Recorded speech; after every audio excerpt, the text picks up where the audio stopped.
No niin, tervetuloa taas uuden videon pariin. Viime videolla pahoittelen vähän, koska mulla on vähän tällaista kesäallergiaa ja mulla tulee vähän tällaista tuhinaa. Mä koitin sitä vaimentaa sieltä asetuksista, mutta mä en osaa vielä editoida niin hyvin, että mä olisin saanut sitä kokonaan pois. Mä saan vähän sitä taustamelua pois, mutta pahoittelen, jos tällekin videolle tulee vähän tätä tuhinaa. Mut joo. Edellinen video sai erittäin hyvän vastaanoton, niin kuin myös ensimmäinen. Jos et ole katsonut niitä, niin katso se aikaisempi ja ensimmäinen video. Ja heitän niistäkin kanssa kommenttia, tykkäyksiä, mitä ikinä, subscribea tili, bla bla bla. Mennään aiheen pariin. Eli mä haluan jutella dieettaamisesta tänään. Ihan vaan sen takia, että mun omakin tavallaan niin kuin käsitys ja oma tyyli dietata sekä omalla kohdallani että valmennettavien kohdalla on muuttunut niin kuin vuosien varrella aika paljon. Ja se on ehkä muuttunut sen takia, että mä oon alkanut niin realisoimaan sitä, että minkä verran aikaa se oikeasti vie, se dieettaaminen. Ja mä oon tullut siihen tulokseen, että suurimmalla osalla, ketä nyt tuossa näkee kilpailemaan menossa ja muuta, niin se dieetti on ehkä vähän aliarvioitu, sen pituus. Eli kyllä mä melkein sanoisin, että jos se sun dieetti on 12 viikkoa, niin kyllä sun pitää tosi hyvässä lähtökunnossa olla, että sä pystyt vetämään se 12 viikon dieetin ja olla oikeasti kisakunnossa. 16 viikkoa, aika sama juttu. 20 viikkoa rupeaa olemaan jo sellainen, että siinä on jo aikaa. Mutta yleensä puhuisin kyllä niin kuin useita kuukausia kestävästä, ehkä puolen vuoden jopa plus dieteistä suurimman osan kohdalla, jos halutaan päästä oikeasti siihen kisakuntoon. Ja mä kerron nyt tässä videolla, miksi. Se voi kuulostaa jonkun korvaan hurjalta, että hei, että mä oon tottunut, että mä dieettaan 12 viikkoa kisoihin, eli noin 3 kuukautta. Että miksi mun pitäisi dieetata tuplasti pidempi aika? No, siinä on useampikin syy, miksi se kannattaisi tehdä niin.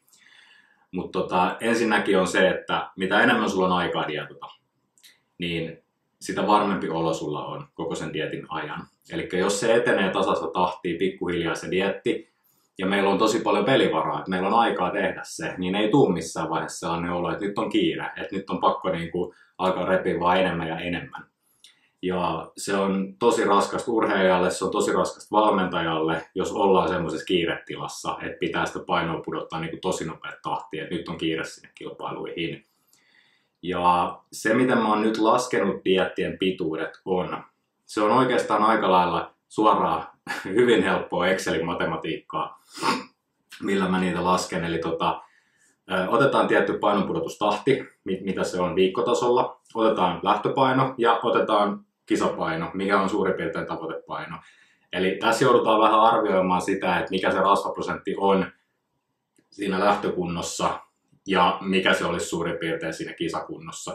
Ja sitten se on ihan suoraan matematiikkaa siitä, että kuinka paljon sitä rasvaa pitää tiputtaa kiloissa, että päästään siihen kisakuntoon.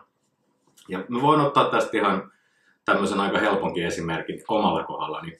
Eli mulla oli offilla korkeimmillaan oli elopaino 101,2 oli aamupuntari. Ja alimmillaan nyt viime dietillä mun paino oli 80,8. Eli painon pudotusta oli sellainen yli 20 kiloa, 20,8 kiloa muistaakseni. Ei, 21,2 kiloa, joo, nopealla matematiikalla. Ja mä tein sen tosiaan 7 kuukauden aikana. Eli nyt pitää miettiä se, että mikä se sun aikajakso on ja kuinka paljon painoa sä haluat keskimäärin tiputtaa viikkotasolla. No mikä on sitten se optimaalinen painonpudotustahti viikkotasolla? Niin naisilla se on noin 400-500 grammaa viikossa. Se on aika se on jo tosi hyvä tahti, koska silloin oikeasti poltetaan rasvaa, säilyttää lihasmassaa. Se on niin kuin todella hyvä tahti pitää yllä. Miehillä se on ehkä vähän korkeampi. Mä sanoisin, että se on siellä 500 ja 700 gramman viikkotahti, mutta 700 grammaa on jo tosi hyvä viikkotahti. Mutta sitten jos tullaan siihen, että joudutaan se kiloviikko repiin niin koko ajan alas, että nyt on kiire, että nyt pitää saada vielä 4 kiloa painoa pois ja meillä on 4 viikkoa aikaa, niin se ei ole kiva tilanne kenellekään. Eli mieluummin niin päin, että sulla on siellä lopussa vaikka pari viikkoa ihan pelivaraakin silleen, että nyt mä oon jo kunnossa. Voidaan alkaa vähän syömään enemmän, voidaan vähän tankkailla, voidaan vähän keventää treenejä, voidaan niinku alkaa ottaa vähän iisimmin, koska silloin se kroppakin näyttää paljon paremmalta, kun se on saanut freesautua tavallaan siinä välissä. Että sen ei tarvitse mennä siinä väsyneessä diettikunnossa sinne kisaamaan, vaan se on saanut viikon 2 huilia siinä välissä. Että sit se on yleensä tosi paljon paremman näköinen. Ja sitten se täyttyy paremmin ja se on niinku, se on yleensä semmoinen napakampi ja kireempi, että se ei ole semmoinen vitu väsyneen näköinen se kroppa siellä lavalla. Okei, no miten me lähdetään laskemaan? Mä oon ottanut ihan suoraan Excel-taulukon, laittanut viikot. Viikko vaikka vittu 33 viikko, mitä se nyt onkaan se vikakisaviikko. Ja siihen laittanut sen, että painonpudotustahti on 500 grammaa viikossa. Tää on lähtöpaino, tää on tavoitepaino tälle viikolle. Ja sitten mennään sen mukaan siitä alaspäin. No sehän tarkoittaa sitä, että jos me nyt puoli kiloa viikko tiputetaan painoa, niin paljon me 10 viikossa pystytään tiputtamaan painoa? 5 kiloa. Jep. Eli aika vähän loppujen lopuksi 10 viikossa, jos miettii sitä, niin kuin, että pitäisi sitä painoa tiputtaa vaikka 20 kiloa. No sen takia tässä tullaan siihen, että se dieetin pitää olla pidempi suurimman osan kohdalla, koska sitä pudotettavaa on usein enemmän kuin 5 kiloa tai 6 kiloa. Et sitä on yleensä se 10-15 kiloa sitä pudotettavaa. Voi olla jopa 20, niin kuin mun kohdalla. Tai voi olla jollain vielä enemmänkin, ei siinä. Mutta sitten se dieetin pitää olla vaan paljon pidempi. Et silloin kun me lasketaan se tolleen niin kuin auki, että kuinka pitkä se dieetti pitää olla, niin aika raakaa se loppujen lopuksi on, että kuinka pitkä sen pitää olla. Toki alkuun dietillä aina lähtee paino vähän nopeammin, eli silloin kun aloitetaan se dieetti, niin yleensä ekalla viikolla lähtee, no miehillä voi lähteä useampi kilokin, naisilla yleensä vähän vähemmän, mutta se on aika niin kuin nopea se tahti siinä heti ekoilla viikoilla, mutta sehän ei ole niin kuin puhtaasti rasvaa, että se on suurimmaksi osaksi vaan tyhjentyneet glykogeenia nestettä, mitä sieltä lähtee. Et rasvaa toki vähän palaa, mutta ei niin paljon, että sä tiputtaisit heti ekalla viikolla kilon rasvaa pois. Ei. Et se on ehkä vähän semmoinen hämäävä se alku, mutta sitten kun se tasoittuu siitä sille normaalitasolle, että sitten alkaa olla jo tyhjää ja näin, niin se on semmoinen 400-500 grammaa viikossa, kun tippuu paino, niin on jo tosi hyvä tahti ja se on semmoinen, mikä kannattaa ylläpitää. Mutta sitten jos joudutaan naisella vetää se vaikka 700 grammaa viikko tai vielä enemmänkin, niin se alkaa olla aika tiukkaa, että sitten siinä joutuu oikeasti raapiin niitä kaloreita tosi paljon alemmas, joutuu olemaan isommassa energiavajeessa, joutuu ehkä kulutusta lisäämään. Mutta jos se on tehty niinku pitkällä aikavälillä, että sitä on saatu rauhassa lasketella sitä painoa alaspäin, niin kuin sitä 400 grammaa vaikka viikkotahtia, niin ei se tunnu niin pahalta. Et vaikka se niinku aikamäärä tuntuu tai kuulostaa jonkun korvalla siltä, että on ihan sairaan pitkä dieetti, miten sä voit vetää noin pitkän dieetin, niin se ei ole niin raskasta. Se on raskaampaa silloin, jos sä joudut stressaamaan sitä ja sä joudut tiputtaa 700 grammaa kilon viikossa painoa, niin se on paljon raskaampaa kuin se, että sä tekisit sen pidemmän aikaa ja rauhallisemmin. Ja nyt tässä tullaan myös siihen, että milloin siitä tulee raskas siitä dietistä. No siitähän ei tule heti aluksi todellakaan raskas, eikä pitäskään tulla, eikä vielä pitkän aikaa sen dieetin aloituksen jälkeen niin pitäisi olla raskasta, vaan ne viimeiset viikot, sanotaan semmoinen 4-6 viikkoa ennen kisoja, niin sitten alkaa olla ne vaikeimmat hetket. Ja nyt, jos mietitään sitä aikamäärettä, että jos se dieetti on 12 viikkoa ja sun pitää tiputtaa vaikka 6 kiloa, okei, hyvä tilanne siinä mielessä, että se on puoli kiloa viikko, niin sulla tulee se huono olo anyway 6 viikkoa ennen kisoja. Jos sun pitää tiputtaa 10 kiloa ja se on 20 viikkoa se dieetti, sulla tulee se huono olo anyway 4-6 viikkoa ennen kisoja. Jos sun pitää tiputtaa 15 kiloa ja se dieetti kestää, mitä se silloin kestää? 10, 15, 30 viikkoa. Niin 30 viikossa sulla tulee anyway 4-6 viikkoa ennen kisoja huono olo. Eli ei se huono olo ei tule niinku yhtään sen aikaisemmin, vaikka se dieetti olisi pidempi, vaan se tulee just siinä kohtaa, kun se rasvaprosentti on tarpeeksi alhainen. Eli sillä huonolla ololla ei ole mitään tekemistä sen kanssa, kuinka pitkä se kokonaisdieetin pituus on, vaan sillä on enemmän, tai sillä on täysin tekemistä pelkästään sen kanssa, missä rasvaprosentissa sä olet, kuinka lähellä sä olet sitä kisakuntoa. Niin se määrittelee sen, milloin tulee se piste, että nyt on raskasta, nyt on huono olo, treenit ei kuule, on vitun nälkä, nukkuu huonosti, bla bla bla. Niin se tulee vasta sitten, kun ollaan siinä rasvaprosentissa. Se kokonaisaikamäärä on ihan, siis sillä ei ole mitään merkitystä. Oikeasti. Mä sanon tämän ihan rehellisesti, sillä ei ole mitään merkitystä.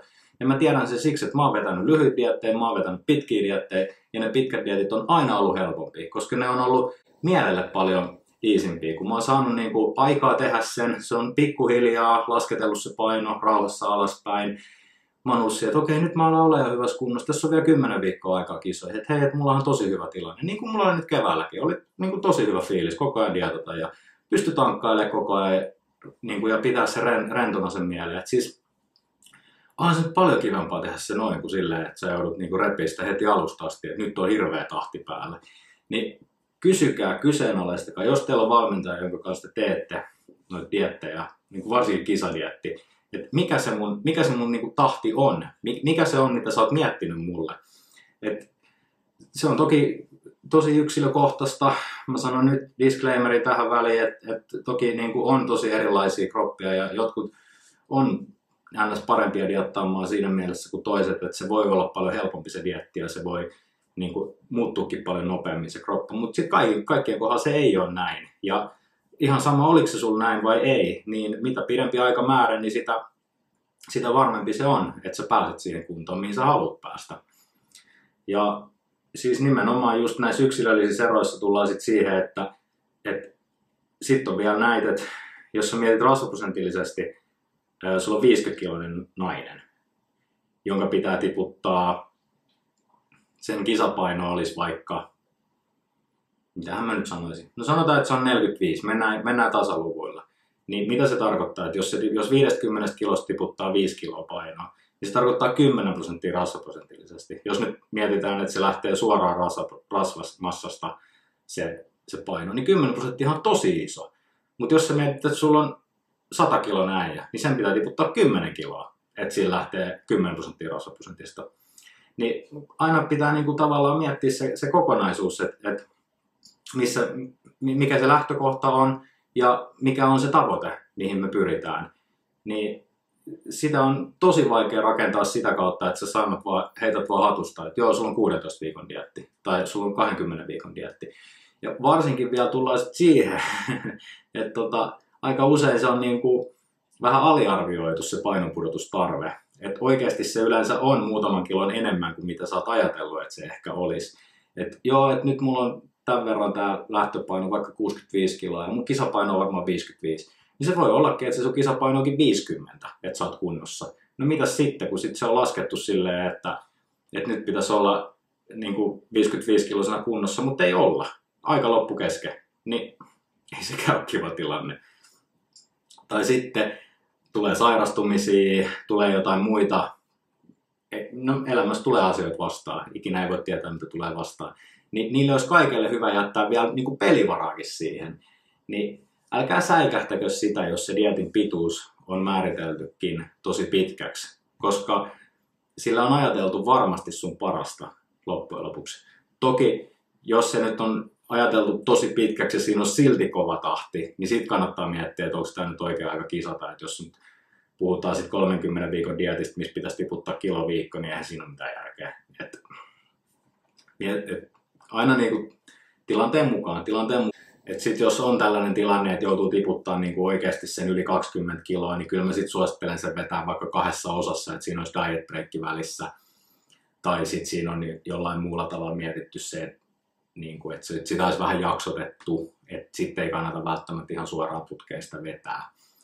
Mutta ne diet breakit on myös tosi hyvä, että jos ollaan jo kunnossa hyvissä ajoin, niin sit voi pitää vaikka 1-2 breakin ja syödä vähän enemmän välissä, freesaa sitä kroppaa ja sitten taas jatketaan siitä. Mutta ei sen kannata olla pidempi kuin se pari viikkoa. Et nyt mä huomasin ainakin itselläni, kun se oli se 8 viikkoa se diet break, niin se oli niinku liikaa. Et silloin se keho alkoi olla jo silleen, että nyt mä saan ruokaa, nyt on niinku taas hyvä olla. Ja sitten se alkoi palautua ja tuntui niinku silleen tosi hyvältä. Ja sitten joutui heti hyppään niinku uudestaan dietille, niin se oli ehkä vähän liian pitkä pätkä. Että semmoinen 1-2 on aika semmoinen hyvä diet breakin pituus, jos niitä pitää siellä välissä. Mutta jos se on oikeasti paljon pudotettavaa, niin kannattaa ihan senkin takia, että silloin iho vetäytyy mukana paljon paremmin kuin sulla on aikaa. Et jos sä joudut 20 kiloa tiputtaa painoa, niin kyllä se ihokin joutuu tulemaan sieltä aika nopeat tahtiin sitten mukana. Ja sit voi olla, että jää roikkuu vähän nahka. joka ei ole myöskään kiva asia. Et mieluummin silleen, että se iho pääsee vetäytyy ja se kunto niin kuin etenee silleen tasaisen tappavan hitaasti sitä pistettä kohti, missä me halutaan olla siinä kisakunnossa. Oliko tarpeeksi sekavasti selitetty? Jos jäi jotain kysyttävää, niin varmasti monelle jääkin tästä, niin voit heittää kommenttikenttää tai DM mulle. Eli Jani Pulk Instagramissa, www.janipulk.com ja bulkkinen.fi treenivaateet.